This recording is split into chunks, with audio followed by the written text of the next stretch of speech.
Hello students.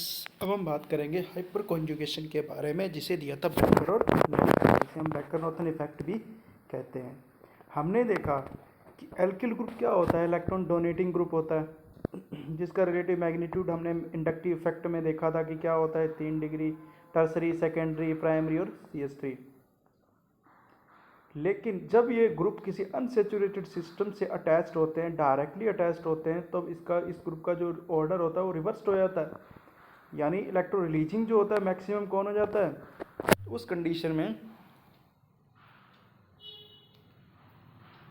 CH3 maximum electron density release करने लग जाता है। इसका ऑर्डर क्या हो जाता है, CH3 प्राइमरी, सेकेंडरी और टर्सरी, बिल्कुल रिवर्स हो जाता है।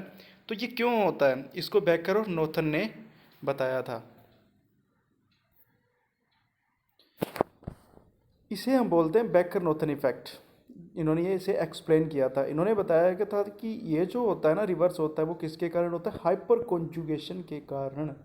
यानी किसके कारण होता है, हाइपर कॉन्जुगेशन के कारण। हाइपर कॉन्जुगेशन क्या होता है, इसे हम देखेंगे अभी कि इसी हाइपर कॉन्जुगेशन के कारण CH3, जिसमें 3 हाइपर कॉन्जुएबल हाइड्रोजन्स एटम्स होते हैं, जो सबसे ज़्यादा स्टेबिलाईजेशन करते हैं। ठीक है, किसके द्वारा करते हैं, हाइपर कॉन्जुगेशन के द्वारा। इसी प्रकार CH3 CH2 में दो हाइपर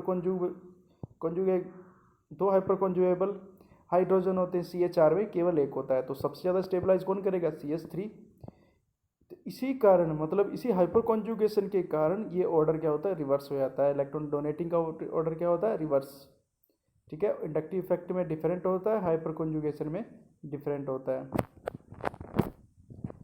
तो इसे हम क्या बोलते हैं, हाइपर कॉन्जुगेशन इफेक्ट। यानी हाइपर कॉन्जुगेशन इफेक्ट क्या होता है कि complete transfer of electron of CH sigma bond, यानी CH के जो सिग्मा बॉन्ड हैं, कार्बन हाइड्रोजन के जो सिग्मा बॉन्ड हैं, उनका कंप्लीटली ट्रांसफ़र हो जाता है। या तो इसके कॉन्जुगेशन में क्या हो, पाई बॉन्ड हो, यानी CH सिग्मा बॉन्ड के कॉन्जुगेशन में पाई बॉन्ड हो, पॉजिटिव चार्ज हो और फ्री इलेक्ट्रॉन हो, तो वहाँ कंप्लीटली सिग्मा इलेक्ट्रॉन का ट्रांसफ़र होना इसके साथ क्या कहलाता है, हाइपर कॉन्जुगेशन इफेक्ट।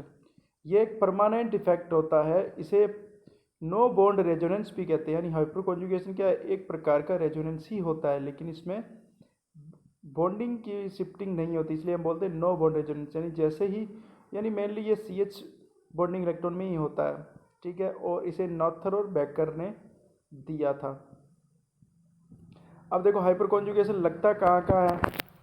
ठीक है, कहाँ कहाँ लगेगा कि हाइपर कॉन्जुगेशन क्या होना चाहिए, पॉजिटिव चार्ज यानी कार्बोकैटायन के जस्ट साथ जुड़ा होना चाहिए कोई CH बॉन्ड। यानी अगर CH कार्बन है, जिसे हम बोलते हैं अल्फा कार्बन, यानी पॉजिटिव चार्ज के रिस्पेक्ट में क्या हो गया, अल्फा कार्बन, इस पे जुड़े हाइड्रोजन अल्फा हाइड्रोजन। अगर ये अल्फा हाइड्रोजन है तो हाइपर कॉन्जुगेशन पॉजिटिव चार्ज के साथ होगा और इसकी स्टेबिलिटी बढ़ेगी। ठीक है, तो carbon which is attach to positively charge, यानी ऐसा कार्बन जो पॉजिटिव चार्ज के साथ अटैच हो, उसे अल्फा कार्बन, जुड़े हुए हाइड्रोजन को अल्फा हाइड्रोजन बोला जाता है। ठीक है, तो जितने ज़्यादा हाइड्रोजन होंगे, हाइपर कॉन्जुगेटिव स्ट्रक्चर उतनी ज़्यादा, कैनोनिकल स्ट्रक्चर उतनी ज़्यादा बनेगी और कंपाउंड उतना ही ज़्यादा स्टेबल होगा। मतलब पॉजिटिव चार्ज का उतना ही ज़्यादा डीलोकलाइजेशन होगा और चार्ज का जितना ज़्यादा डीलोकलाइजेशन होता है वो कंपाउंड उतना ज़्यादा स्टेबल होगा। ठीक है, उसके बाद हम कहते हैं कि इसी प्रकार दूसरी कंडीशन कहाँ होगा कि जब CH sigma bond free radical के कॉन्जुगेशन में हो, तब वहाँ हाइपर कॉन्जुगेशन लगेगा। वही सेम ही है। तो इसमें जो रेजोनेंस होगा 3 तीरों से चला गया और सिंगल साइडेड तीर होंगे। जितना ज़्यादा अल्फा हाइड्रोजन फ्री रेडिकल उतना ज़्यादा स्टेबल। इसी प्रकार की कंडीशन पाई इलेक्ट्रॉन के साथ है, पाई बॉन्ड के साथ है कि पाई बॉन्ड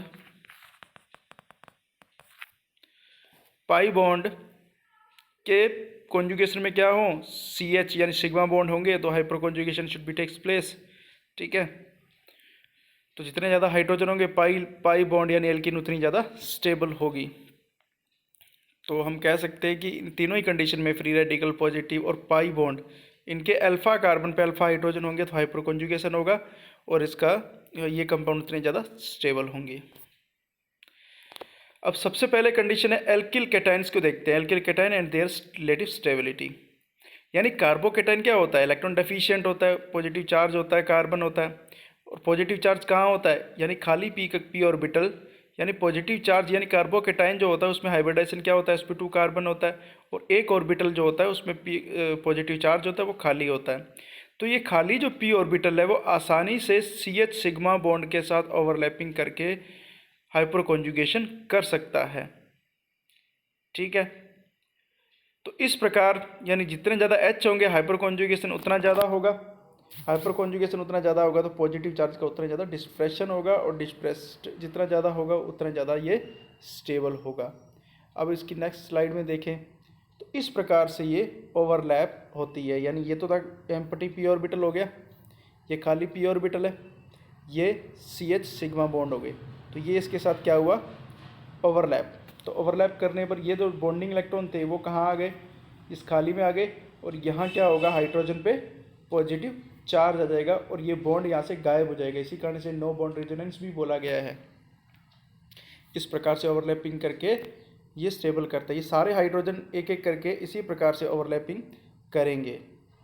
ठीक है, अब जैसे अब ये रोटेशन सिंगल बॉन्ड के सापेक्ष ये क्या हो रहा है, सिंगल बॉन्ड के सापेक्ष में रोटेशन हो रहा है।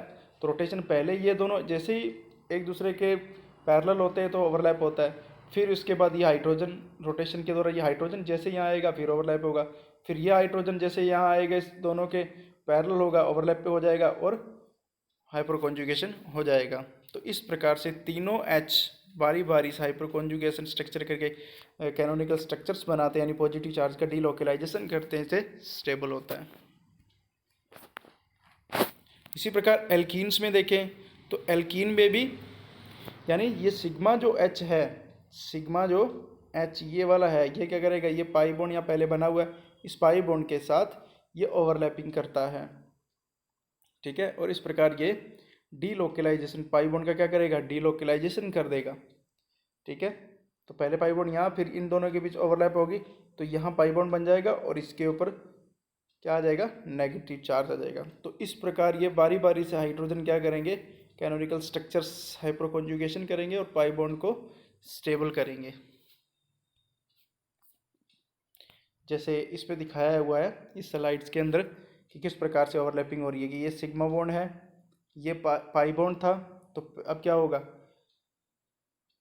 पाई बॉन्ड अब इनके साथ ये पाई बॉन्ड कहाँ बनेगा, ये इसके साथ पाई बॉन्ड बना लेगा और H पे क्या आ जाएगा, पॉजिटिव चार्ज आ जाएगा, और पाई बॉन्ड कहाँ आ जाएगा, जैसे यहाँ डबल बॉन्ड था अब किसके बीच आ जाएगा, इन दोनों के बीच डबल बॉन्ड आ जाएगा। ठीक है, इस टाइप से हो जाएगा, जैसे ये डबल बॉन्ड था तो फिर उसके बाद इस जैसे ये अपने सिग्मा इलेक्ट्रॉन इसको देगा, जैसे यहाँ इसमें सिग्मा इलेक्ट्रॉन दे रहा है तो यहाँ इस कार्बन में क्या आएगा, नेगेटिव, इसमें भी क्या आएगा, इस पर नेगेटिव आ जाएगा, पाई बॉन्ड यहाँ आ जाएगा इन दोनों के बीच में।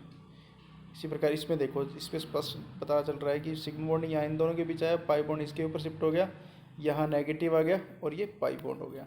तो इस प्रकार से एल्कीन के बीच हाइपर कॉन्जुगेशन होता है और एल्कीन का डबल बॉन्ड स्टेबल होता है। जितना ज़्यादा हाइपर कॉन्जुगेशन उतनी ज़्यादा स्टेबिलिटी। इसी प्रकार अगर हम देखें तो फ्री रेडिकल के साथ, यानी एल्कीन का एक और एग्जाम्पल भी देख लें, तो एल्कीन के एक और एग्जाम्पल में देखें तो वही दिखा रखा है। तो ये सिग्मा बॉन्डेड इलेक्ट्रॉन थे, ये इन दोनों के बीच आएंगे तो यहाँ क्या आएगा, नेगेटिव चार्ज आ जाएगा, ये इस स्ट्रक्चर में दिखाया गया है। तो यहाँ क्या आ जाएगा, नेगेटिव चार्ज। ये बारी बारी से डीलोकलाइजेशन होता रहेगा और नेगेटिव चार्ज इस पर शिफ्ट होगा, इस प्रकार से स्टेबिलिटी बढ़ेगी। इसी प्रकार अगर हाइपर कॉन्जुगेशन नेक्स्ट की बात करें तो अल्फा CH और फ्री रेडिकल। अल्फा CH ये भी एल्कीन का ही एग्जाम्पल की स्लाइड है, तो ये एक नेक्स्ट एग्जाम्पल है इसका दिया हुआ है। तो इसमें भी क्या होगा, ये दिखाया गया है इस प्रकार से, तो इस पर नेगेटिव और ये पाई बॉन्ड यहाँ शिफ्ट हो जाएगा, पाई बॉन्ड का डीलोकलाइजेशन हो जाएगा, तो इस प्रकार से ये स्टेबल हो जाता है। अब हम रेडिकल की बात करते हैं, रेडिकल की स्टेबिलिटी की बात करते हैं। तो रेडिकल में क्या होता है, एक p ऑर्बिटल में क्या होता है, एक इलेक्ट्रॉन ओड इलेक्ट्रॉन होता है, और ओड इलेक्ट्रॉन क्या होता है, लेस स्टेबल स्पीसीज होती है। तो इस ओड इलेक्ट्रॉन का डीलोकलाइजेशन होगा, डीलोकलाइजेशन होगा तो उतना ज़्यादा स्टेबल होगा। तो इसमें डीलोकलाइजेशन कैसा होगा कि इस फ्री रेडिकल, ये फ्री रेडिकल है, इसके रिस्पेक्ट में अल्फा कार्बन, यानी ये हमारा हो गया अल्फा कार्बन, इस पे जुड़े हाइड्रोजन क्या होने चाहिए, अल्फा हाइड्रोजन होंगे तो उसमें डीलोकलाइजेशन होगा, उतना ज़्यादा स्टेबल होगा। तो ये जो फ्री रेडिकल का जो है सिंगल साइडेड तीरों से चलता है, ये जो हाइपर कॉन्जुगेशन स्ट्रक्चर बनेगी तो इस टाइप से इसमें करना होगा। तो इस प्रकार जैसे ये हो गया, तो यहाँ 2 इलेक्ट्रॉन थे, एक इलेक्ट्रॉन इसके साथ, एक इसका डबल बॉन्ड बना लेंगे और ये इलेक्ट्रॉन कहाँ आ जाएगा, हाइड्रोजन पे आ जाएगा। जैसे ये फर्स्ट स्ट्रक्चर होगी, फिर इस हाइड्रोजन पे, फिर इस प्रकार बारी बारी तीनों हाइड्रोजन इसको स्टेबल करेंगे। इस प्रकार से हाइपर कॉन्जुगेशन होगा। अगर हम डीलोकलाइजेशन की स्टेबिलिटी का ऑर्डर देखें, रेडिकल का अगर ऑर्डर देखें तो सबसे ज़्यादा क्या होता है, 3 डिग्री एल्किल रेडिकल सबसे ज़्यादा, फिर 2 डिग्री, फिर 1 डिग्री एल्काइल, फिर रेडिकल, फिर मेथिल रेडिकल। ठीक है, धन्यवाद।